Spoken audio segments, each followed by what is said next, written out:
Sinaksak ng isang minor de edad ang isang tricycle driver sa Bangged Abra. Napagkamalan daw ng suspect ang biktima na nagnakaw ng kanyang cellphone.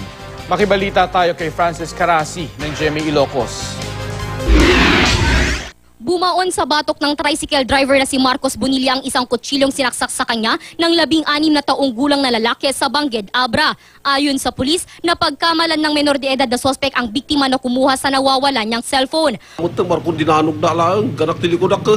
Kutsilyo mo nakamulan, bunutan niya mabunot. Bago ang pangyayari, nakatambay ang sospek kasama ang kanyang mga barkada malapit sa paradahan ng mga tricycle. Nawala ang cellphone ng sospek at gusto raw niyang kapkapan ang lahat ng mga taong naroon. Tumangging magpakapkap ang biktima kaya dito naghinala ang sospek.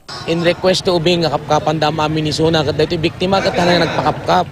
Di dyan siguro napaniti suspect sana nga sinsan nga nagpakapkap dito biktima, iso tinangalan di cellphone. Sumuko ang sospek sa mga pulis. Dahil menor de edad, dadalhin siya sa DSWD. Nagpapagaling naman ang biktima. Sa Santo Domingo, Ilocos Sur, dinampot din ng pulis ang isang menor de edad at kasama nitong lalaki. Nakuhanan sila ng 2 kalibre 38 baril at mga bala. Ayon sa pulis, nagpapatrolya sila nang makita ang 2 sospek na tila kakaiba ang kilos. Sinita ti patrollers tayo,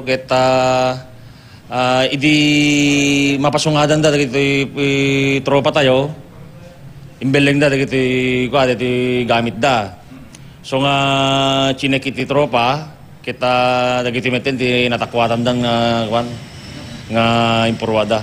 Ayon sa kasama ng binatilyo, ibinigay lang sa kanya ng kasama niyang menor de edad ang mga baril. Ninakaw umano ang mga armas sa isang lamay. Di makisugsuga lang madam baga nang adafaltog ko nga duwa ko na namitin kaya.